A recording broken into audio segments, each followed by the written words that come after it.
pembelajaran. Bagian 1. Tujuan dari pembahasan mengenai landasan pendidikan dan implikasinya dalam praktik pembelajaran. Pembahasan mengenai landasan pendidikan memiliki tujuan utama untuk memberikan pemahaman yang lebih mendalam tentang prinsip-prinsip dasar, pandangan filosofis, dan aspek-aspek konseptual yang menjadi landasan atau pijakan dalam merancang, mengembangkan, dan melaksanakan pendidikan. Landasan pendidikan tidak hanya mempengaruhi praktik pengajaran di kelas, tetapi juga membentuk arah dan tujuan keseluruhan pendidikan dalam masyarakat. Tujuan utamanya adalah 1. Pemahaman yang lebih mendalam. 2. Pengambilan keputusan yang informasional. 3. Pengembangan praktik pembelajaran yang lebih baik. 4. Peningkatan kualitas pendidikan. 5. Pengembangan kebijakan pendidikan yang berfokus. 6. Mengatasi tantangan dalam pendidikan. 7. Mengarahkan penelitian dan pengembangan. Bagian 2. Pengertian landasan pendidikan. A. Definisi landasan pendidikan dan perannya dalam membentuk pendidikan. Landasan pendidikan merujuk pada dasar-dasar teoritis, filosofis, dan konseptual yang membentuk pondasi dalam perencanaan, pelaksanaan, dan evaluasi pendidikan yang meliputi prinsip-prinsip, nilai-nilai, pandangan, dan teori-teori yang membimbing semua aspek pendidikan, mulai dari tujuan hingga metode pengajaran. Landasan pendidikan memiliki peran krusial dalam membentuk sistem pendidikan dan pengalaman belajar siswa. Berikut beberapa peran utama landasan pendidikan dalam membentuk pendidikan. 1. Panduan dalam merencanakan pendidikan.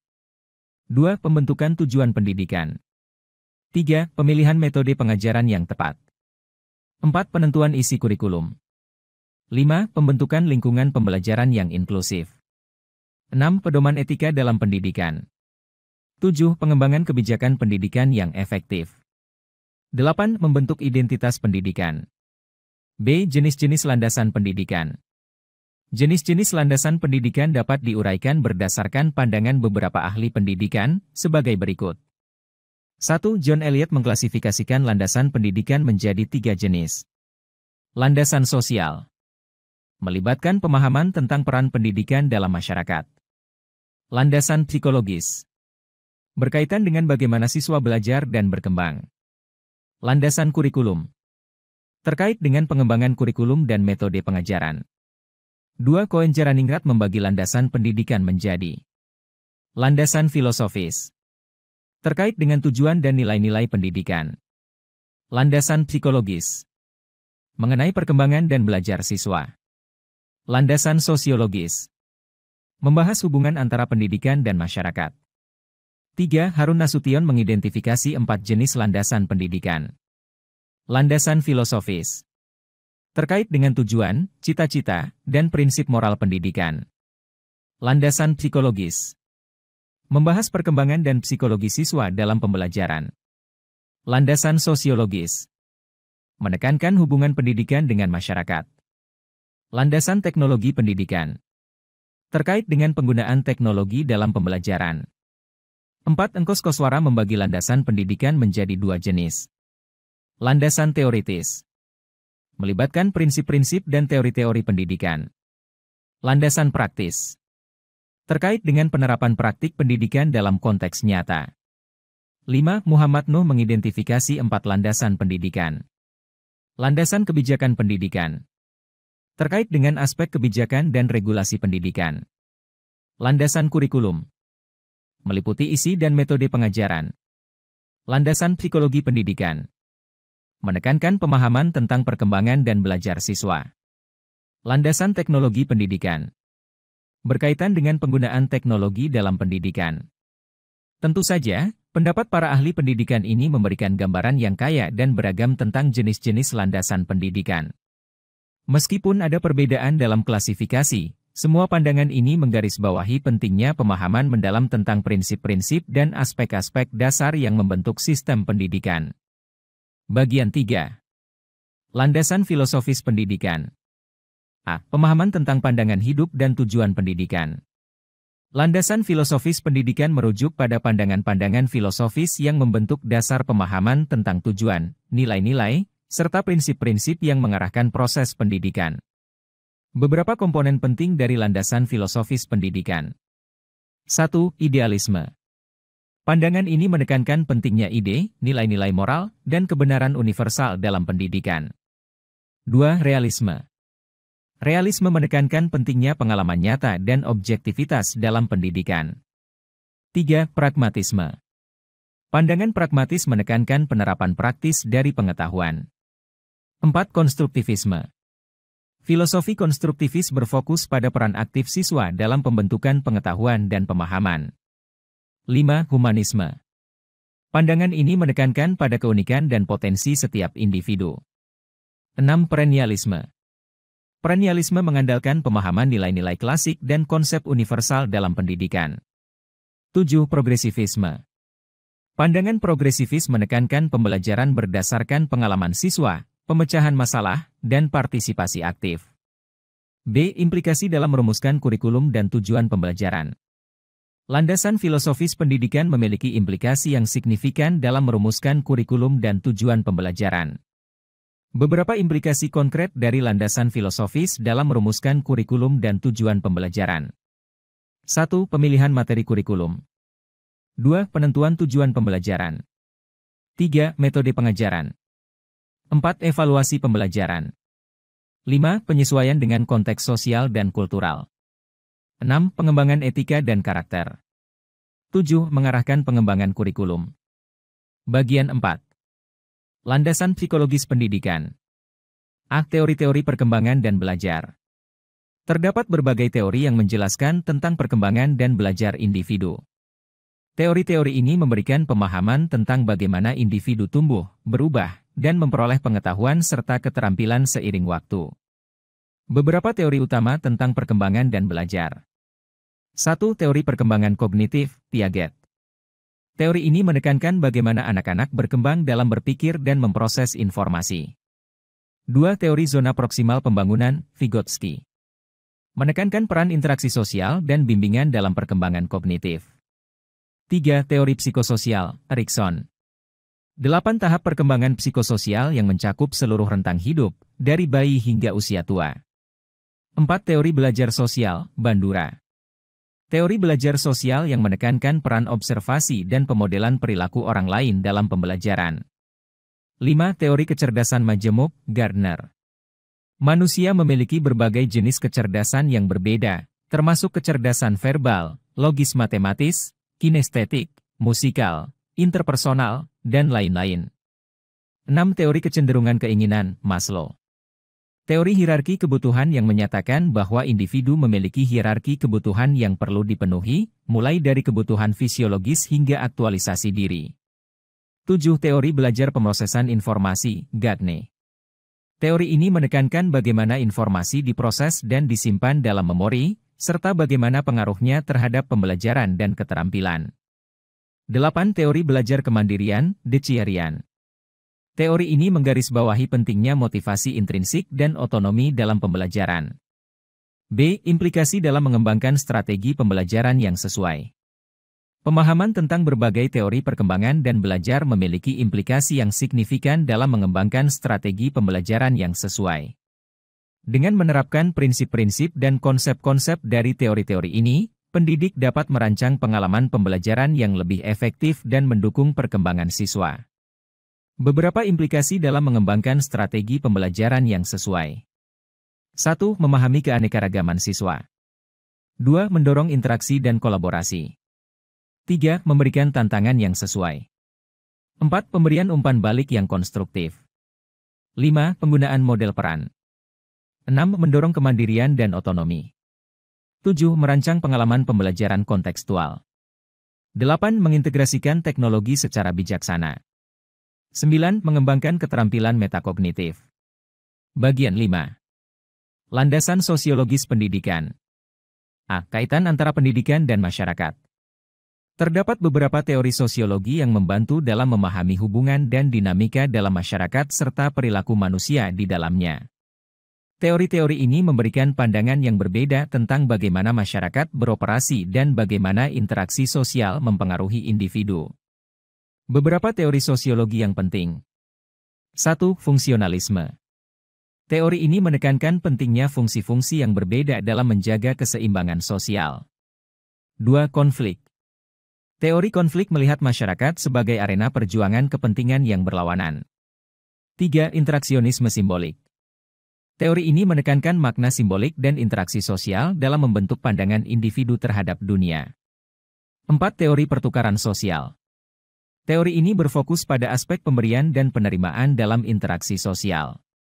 5. Konstruksi sosial realitas. Teori ini berpendapat bahwa realitas sosial tidak absolut, tetapi dibentuk melalui interpretasi dan persepsi manusia. 6. Teori struktural fungsional konflik. Teori ini mencoba untuk menggabungkan elemen-elemen dari fungsionalisme dan teori konflik. 7. Teori modernisasi. Teori ini berkaitan dengan perubahan sosial dan modernisasi masyarakat. 8. Teori ketergantungan. Teori ini mengkaji hubungan antara negara-negara maju dan negara-negara berkembang dalam konteks ekonomi global. 9. Feminisme. Teori ini menganalisis struktur dan hubungan sosial dari perspektif gender.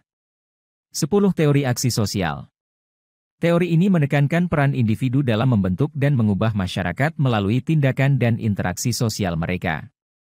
B. Implikasi dalam mengintegrasikan konteks sosial dalam pembelajaran.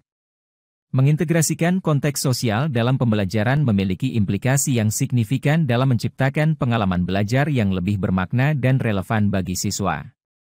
Dengan memahami dan mengaplikasikan aspek-aspek sosial dalam pembelajaran, pendidik dapat membantu siswa mengaitkan materi pelajaran dengan dunia nyata, memotivasi mereka, dan membantu mereka mengembangkan pemahaman yang lebih mendalam.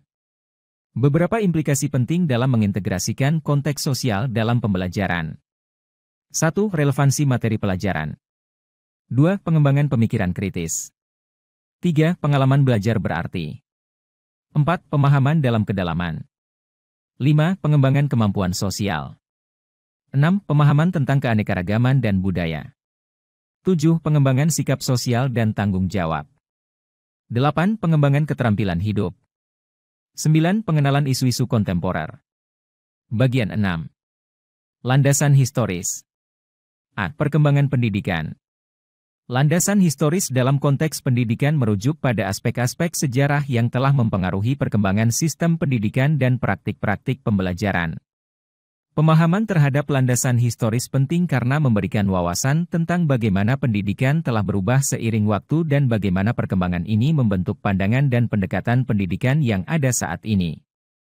Beberapa poin penting dalam landasan historis pendidikan. 1. Pendidikan dalam peradaban kuno.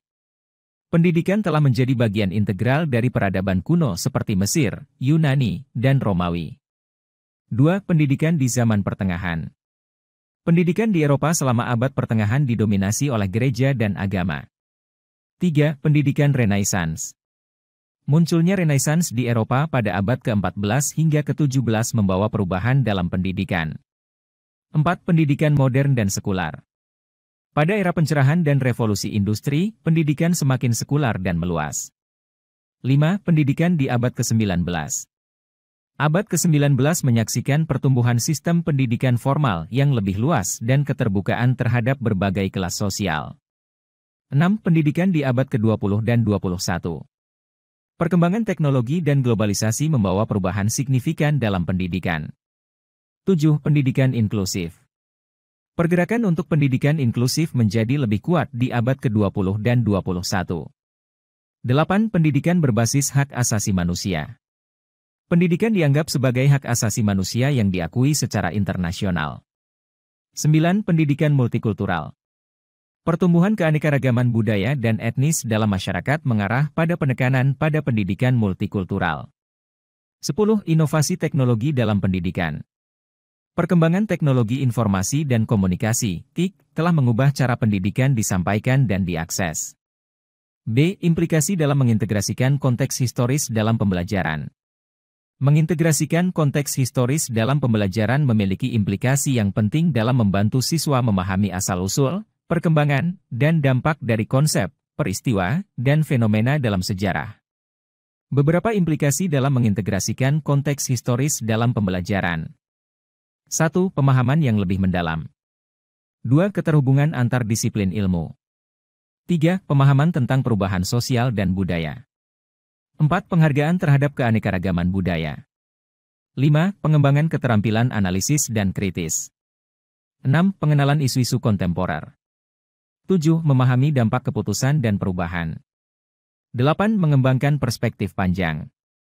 9. Mengenali pola dan siklus sejarah. 10. Menghargai warisan dan identitas. Bagian 7. Integrasi landasan pendidikan dalam praktik pembelajaran. A. Mengartikulasikan nilai-nilai filosofis dalam rencana pembelajaran. Beberapa langkah dalam mengintegrasikan nilai-nilai filosofis dalam rencana pembelajaran. 1. Identifikasi nilai-nilai filosofis. 2. Menjelaskan nilai-nilai kepada siswa. 3. Mengaitkan dengan materi pelajaran. 4. Merancang aktivitas pembelajaran. 5. Diskusi dan refleksi. 6. Proyek dan presentasi. 7. Evaluasi dan umpan balik. 8. Menghubungkan dengan kehidupan nyata.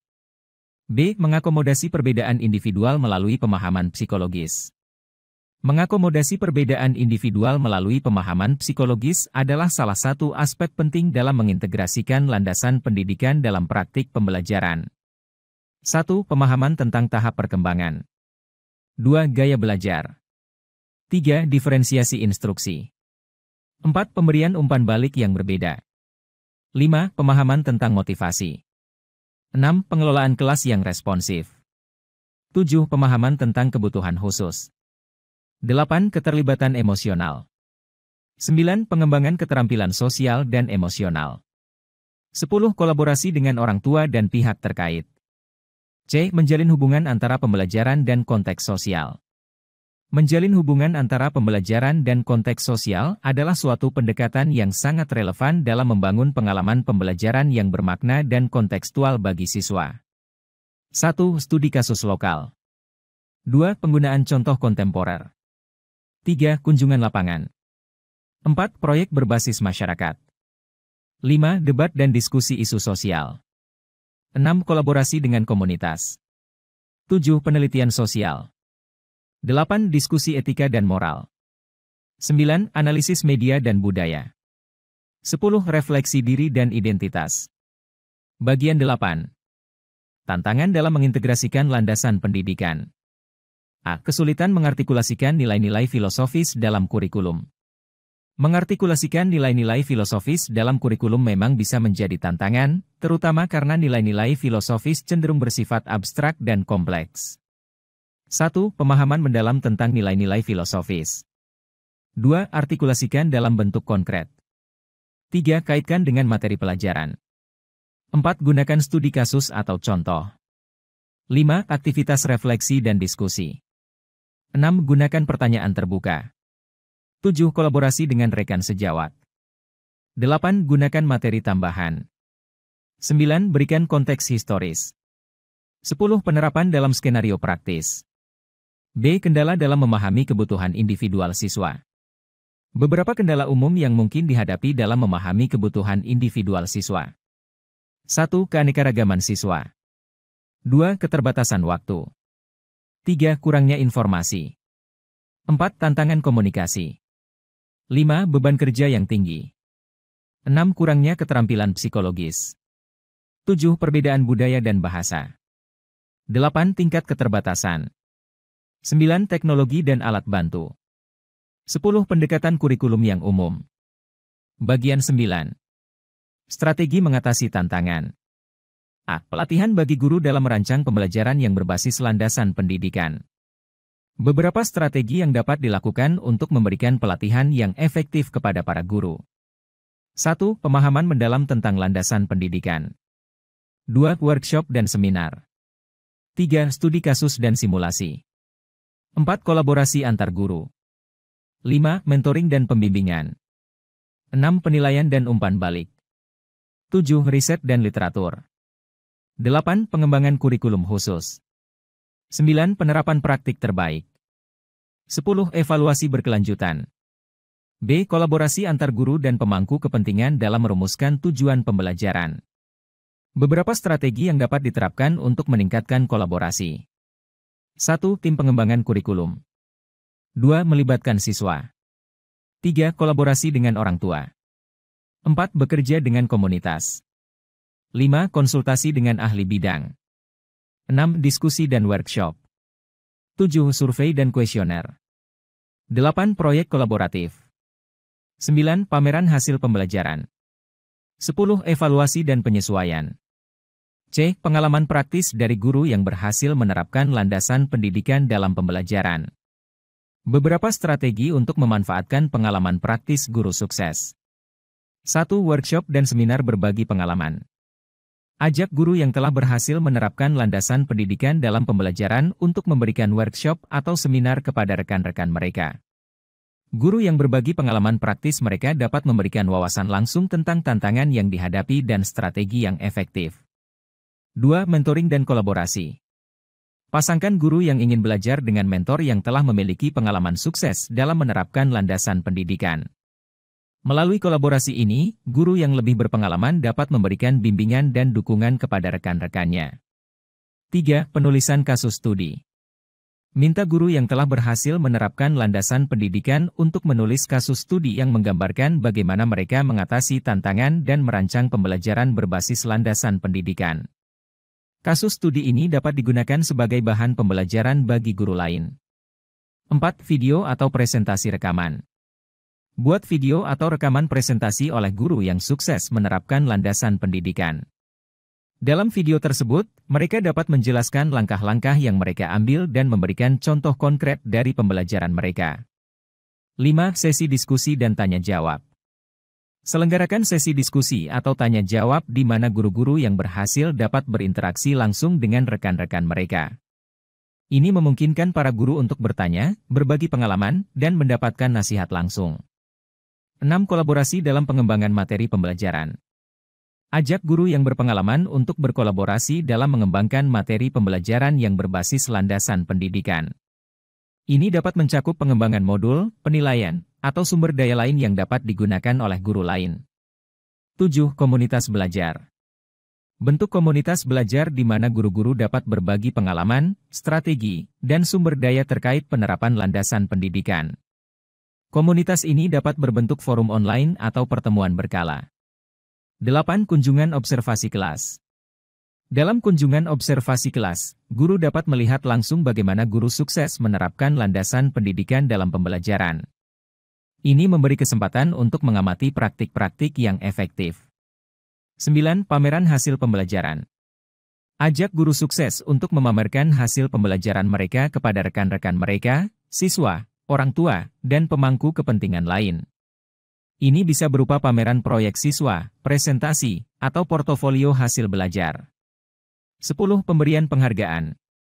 Kenali dan berikan penghargaan kepada guru yang telah berhasil menerapkan landasan pendidikan dengan baik.